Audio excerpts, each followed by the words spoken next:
Hong Kong's umbrella revolution, the pro-democracy protests that gridlocked the city for 2 weeks, are fading as numbers in the streets dwindle from hundreds of thousands to hundreds.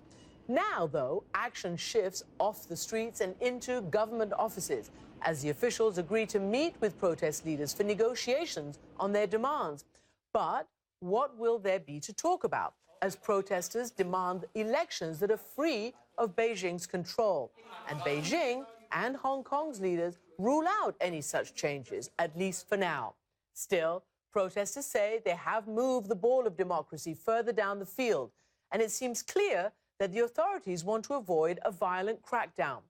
Regina Ip joined me earlier from Hong Kong. She's a pro-Beijing legislator who herself stepped down as Hong Kong's security chief back in 2003, when tens of thousands of protesters called for her resignation.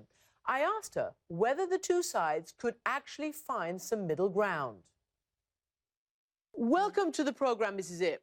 Thank you. Good afternoon to you. Let me ask you first and foremost, where do you think the situation stands in terms of talks with the chief executive's office and what the demonstrators can expect? I think the government is trying very hard to start a dialogue with the students, and separate the well-intentioned students from the other more disorganized splinter groups in the movement. And they've had 3 preparatory meetings. I think an open dialogue should take place between the chief secretary's team and the student leaders pretty soon. And I think the government is trying very hard to resolve the dispute as peacefully as possible.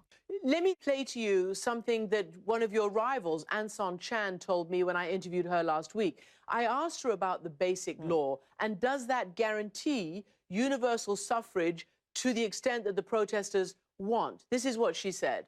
The basic law in black and white says universal suffrage means the right not only to vote, but the right of every permanent Hong Kong resident to vote. It says that the nominating committee for the election of the chief executive have to be broadly representative, and the nomination process has to be democratic. So do you agree with that?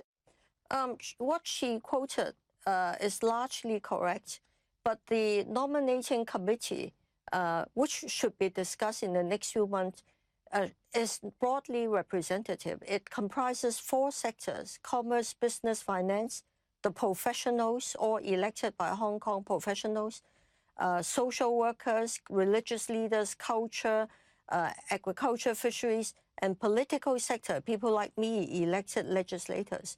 So there are a fair proportion of the committee which are elected by Hong Kong people. And we could broaden it if stage 2 of the consultation to discuss the details to be set out in local legislation, if that could get underway, but we can't do that until the demonstrations have come to an end.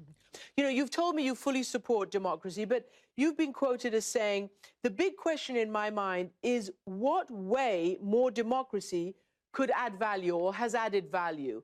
Why do you say that? Surely more democracy adds more value. Yeah, because in terms of guarantee of personal freedoms and rights, we were free before we became democratic. The democratic process only started getting underway in the 1980s, very late in the colonial era, and we've made a lot more progress since 1997. And we are within reaching distance of voting for our chief executive by universal suffrage. But efficiency and effectiveness have suffered. We are stagnating because of too much bickering between political parties and filibustering without closure in our legislature. Our legislature can be described as dysfunctional. The pro-democratic camp is practically declaring warfare on the government, so nothing is getting done. We're sliding back in terms of improving the economy and the livelihood of the people. So that's what I meant. You look out of your office and you've seen all these protests and demonstrations for many days. Obviously, they've backed off right now. But are you impressed, like the rest of the world has been impressed, at the politeness, at the good humor, at the resilience in a very civil way of the demonstrators, particularly after being pepper sprayed and tear gassed more than a week ago? I'm very impressed by the passion of the students, you know. The demonstrations are largely peaceful, but it is also a fact that they are unlawful and they have obstructed traffic to a large extent, disrupting the life of many, causing many to lose business and even to lose jobs. And as some members of public have said, they can exercise their freedom, but they cannot interfere with other people's freedom to get to work in a convenient manner. So I think they should also bear that in mind.